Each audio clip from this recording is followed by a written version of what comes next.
যুদ্ধ বন্ধ নিয়ে কিছুতেই সমঝোতায় আসছে না রাশিয়া ও ইউক্রেন। সামরিক ঘাঁটি, জ্বালানি অবকাঠামো ও জরুরি পরিষেবায়ও হামলা অব্যাহত রেখেছে দুই পক্ষ। গেল রোববার মস্কোর বিরুদ্ধে ২৫০’র বেশি সম্মুখ যুদ্ধের কথা জানিয়েছে কিয়েভ। এদিকে রোববার একদিনেই ইউক্রেনের ১৪৬টি ড্রোন ভূপাতিত করার দাবি করেছে ক্রেমলিন। বান্ডেল থাকলে প্রতি সেনমানিতে টাকা বাঁচবে। বিকাশ সেনমানি বান্ডেল কিনে জিতুন প্রতি লেনদেনে। এর মধ্যেই ইউক্রেনের বিরুদ্ধে পারমাণবিক অস্ত্র ব্যবহারে উস্কানি দিচ্ছে পশ্চিমারা। এমন অভিযোগ তুলে রুশ প্রেসিডেন্ট ভ্লাদিমির পুতিন বলেন, যুদ্ধ জয়ের জন্য রাশিয়ার যথেষ্ট সক্ষমতা ও সম্পদ আছে, পারমাণবিক অস্ত্র ব্যবহারের প্রয়োজন নেই। মস্কো কারো প্ররোচনায় ভুল পথে পা দেবে না বলেও মন্তব্য করেন Putin. Не было необходимости применять оружие, о котором вы сейчас сказали. И, надеюсь,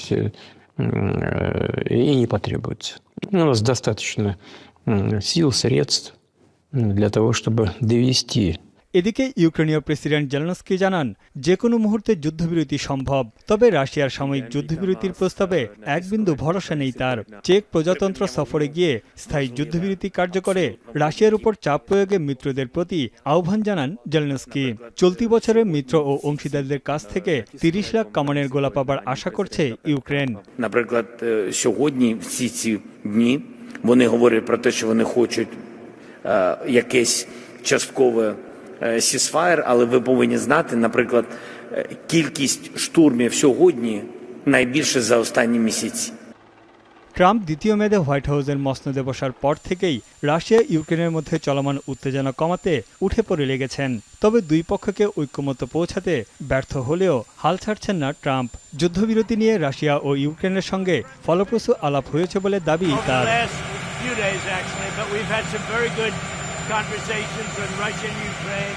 There's a lot of hatred there, I will tell you, between the two parties and between even the generals. I mean, there's a tremendous amount of hatred, but we've had some very good discussions over the last few years. দুই পক্ষের চলমান উত্তেজনার মধ্যেই আগামী ৭ মে ৩ দিনের সফরে Russia যাচ্ছেন চীনা প্রেসিডেন্ট শি জিনপিং। এ সময় তিনি মস্কোতে বিজয় দিবসের কুচকাওয়াজে অংশ নেওয়ার পাশাপাশি প্রেসিডেন্ট পুতিনের সঙ্গেও বৈঠক করবেন। দ্বিপাক্ষিক চুক্তিসহ আঞ্চলিক ও আন্তর্জাতিক উত্তেজনার বিষয়ে আলোচনা হবে দুই নেতার মধ্যে। ২০২২ সালের যুদ্ধ শুরুর পর রাশিয়ায় এটি শি জিনপিংয়ের তৃতীয় সফর হবে।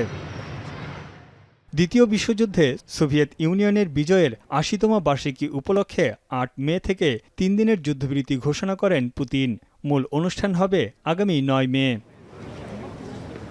তানভীর জানি, এখন বিশ্ব।